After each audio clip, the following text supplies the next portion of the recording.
I am here with Josh Phillips at our annual meeting. How are you doing, Josh? Great. Josh is going to be telling us about some push daggers. Josh, what do you have laying on the table here?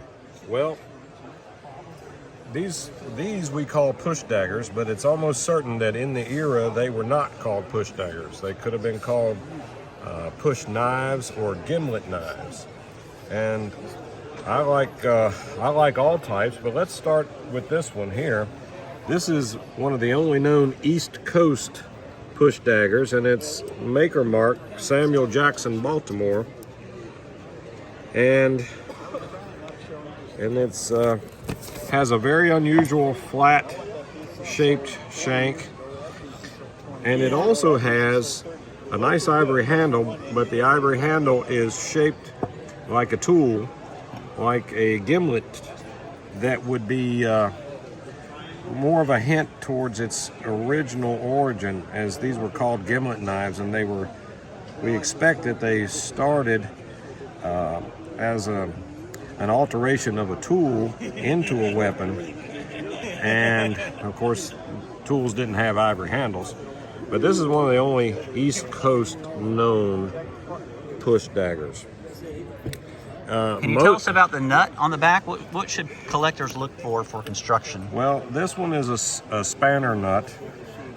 So you see the tang here in the center, and that tang would be threaded, and they would have used a special tool to spin the threaded nut onto the tang, and of course the handle's carved and recessed to accept it.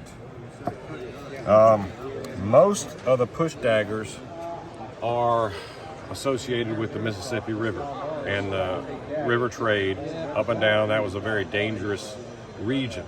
So most of what we see are push daggers along the Mississippi River. Here's a cluster of New Orleans type.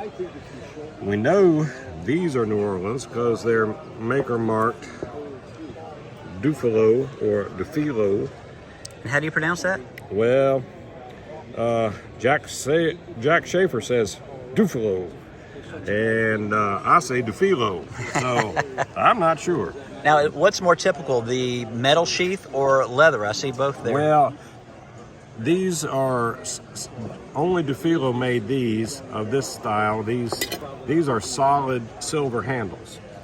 The handle here is two pieces. The first guard and then the second guard cast with decorative rings, and they're peened. But the handles are solid silver.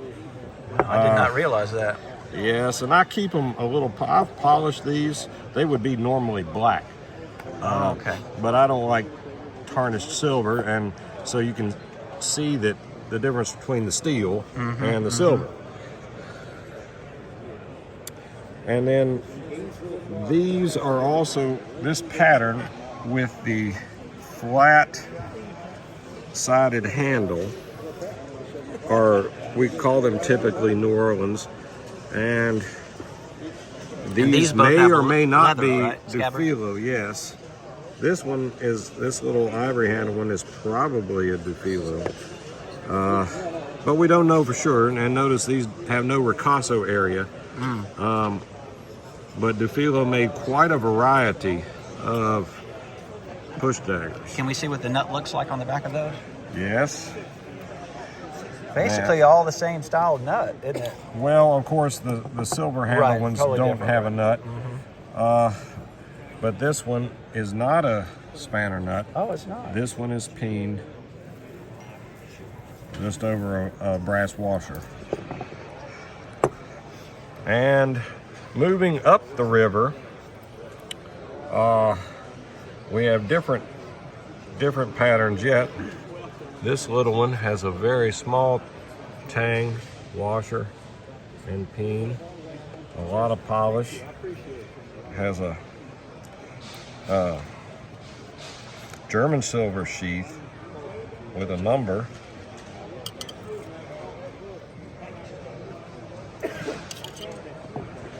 Beautiful. This is a real delicate, thin and small there with a much more narrow handle. And you can feel it's light as a feather. You can just see a surgical instrument maker making these. A lot of push daggers are made by surgical instrument makers. This one is from Louisville. Siegel from Louisville, Kentucky. This is further upriver with also a nickel silver sheath. We skipped over Memphis. Going back down the river. This is a Memphis style push dagger with a square shank. This one has a nicely checkered grip, ebony handle. It's also peened, right? It's not. Yes. Nut. And then going way out to California, different styles entirely. Seem to be a little bit bigger. Yes. Yes. This is a Will and Fink, and it's a monster of a push dagger. Big handle. You can see the finger recesses here are prominent. It's not flat-sided. It's very round, very solid, very large. And Will and Fink sheaths typically have an adjustable clamp or arm, and sometimes the paw or clamp is faced forwards and sometimes it faces rearwards. Oh. And the rearward facing ones have a little hole in the sheath, and that hole, there's also a hole in the ricasso area that accepts a pin to latch into. Interesting.